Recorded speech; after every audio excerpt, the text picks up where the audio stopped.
buenas tardes, amigas y amigos de Brújula Internacional. Siempre está el recorrido por los escenarios internacionales con el choque de las imágenes y la fuerza de las palabras. Naciones Unidas fue fundada en 1945 con la Carta de San Francisco. Inmediatamente aparecieron organizaciones internacionales multilaterales ocupándose de aspectos esenciales, por ejemplo, la OIT, Organización Internacional del Trabajo, que tiene sede en Ginebra, y la FAO, la Federación o la Organización de la Alimentación y la Cultura, en el caso de Roma. La agricultura y la alimentación es fundamental, pero también la cultura en la UNESCO se creó inmediatamente junto a la Agencia de Energía Atómica en Viena y fueron naciendo las organizaciones internacionales. Por supuesto que el criterio de Estados Unidos era fomentar el multilateralismo y darle importancia a las organizaciones internacionales. Así fue en la Primera Guerra Mundial, cuando se creó la Sociedad de las Naciones, que fracasó el previo a la Segunda Guerra Mundial, y ya con la Segunda Guerra Mundial finalizada aparecen las organizaciones internacionales. Estados Unidos fue el promotor de esta idea, muy seguida por todas las naciones democráticas, de tener organizaciones internacionales y participar activamente en ellas. Sin embargo, el gobierno de Estados Unidos, ahora con Donald Trump, anunció su salida de la UNESCO por considerar que la Agencia Cultural y Educativa de la ONU coincidía sobre todo con dar temas vinculados a la causa contra Israel y promover causas divisivas, es decir, contribuir a la división del mundo. Una actitud que condena a la comunidad internacional porque la UNESCO es fundamentalmente para la ciencia, la cultura y la educación y es uno de los organismos fundamentales de Naciones Unidas. Pero el presidente Trump está tomando decisiones muy disruptivas y entre eso una muy criticada es la salida de las organizaciones internacionales bajo el criterio de que son enemigas de Occidente e enemigas de Israel.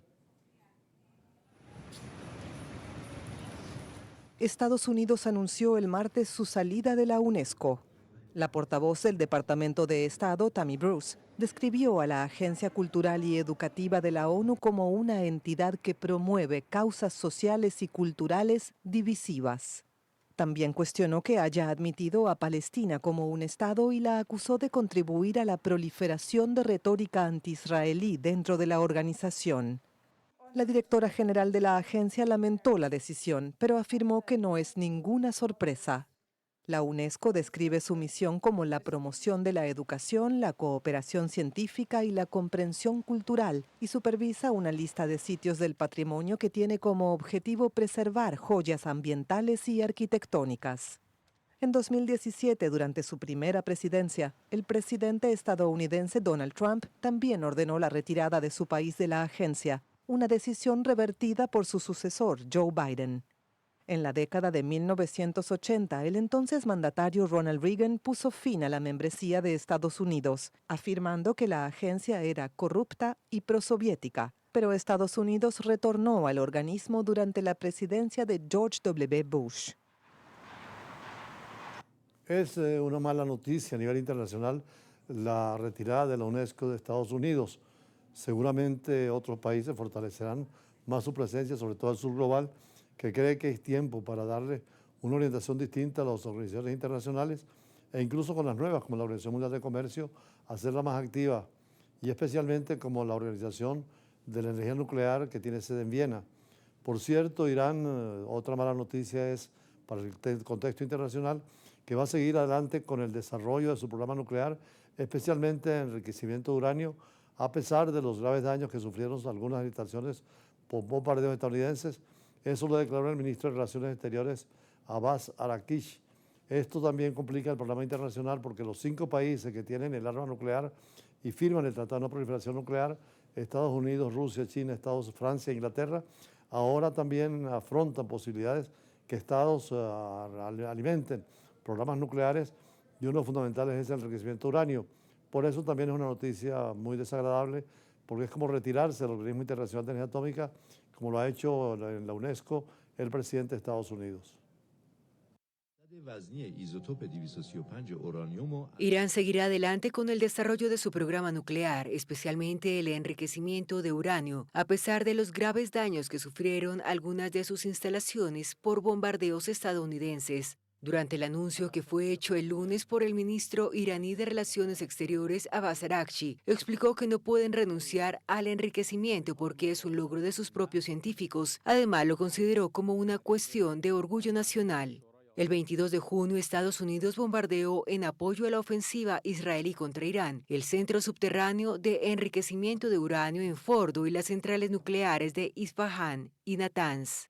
El presidente de Estados Unidos, Donald Trump, insistió el sábado en su teoría de que los ataques de su ejército habían destruido completamente los 3 emplazamientos nucleares y amenazó con bombardear de nuevo Irán si reanudaba su programa nuclear. Sin embargo, el ministro aseguró que la agencia atómica iraní trabaja en evaluar en qué situación se encuentra el material enriquecido y apuntó que el país sigue teniendo un buen número de misiles para defenderse a pesar de que Israel atacó los depósitos de armamento. El ministro dijo que Teherán está abierta a mantener conversaciones indirectas con Washington. Irán tiene previsto reunirse el viernes con Alemania, Francia y Reino Unido en Estambul para tratar el control de la ONU de su programa nuclear.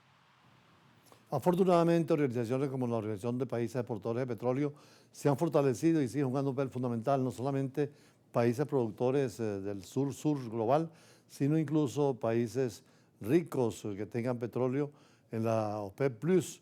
Eso ayuda al sistema internacional y a la multilateralidad en las relaciones internacionales.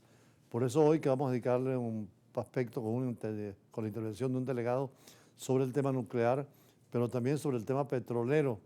Vamos a persistir en lo que es Arabia Saudita como realidad internacional.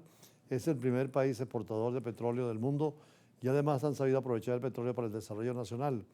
Por eso nuestro análisis de hoy es sobre Arabia Saudita y después conversaremos con el especialista, economista petrolero Rafael Quiroz sobre la importancia de Arabia Saudita, del mundo petrolero y la OPEP. Ya regresamos.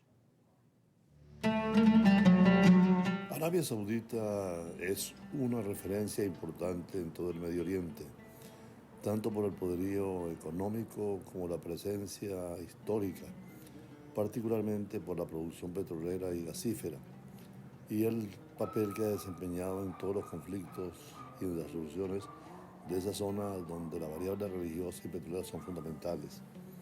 Por eso el presidente Donald Trump eligió en su primer viaje ese centro fundamental. Allí el presidente Trump en Jeddah anunció la construcción de una torre Trump, criptomoneda anunciada por la familia del presidente, confirmando que la Casa Blanca se ha convertido en una oficina familiar cuya moneda sea Trump primero, Estados Unidos segundo, pero estableciendo como una economía emergente un actor importante del siglo XXI.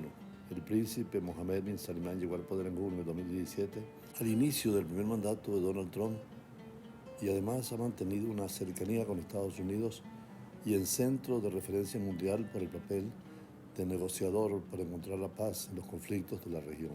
La historia económica de Arabia Saudita empezó el 4 de marzo de 1938 con la irrupción del petróleo y en un mundo que necesitaba de este combustible previo a la Segunda Guerra Mundial. Fue la época de los reyes beduinos. Reyes del petróleo era necesario explorar durante mucho tiempo.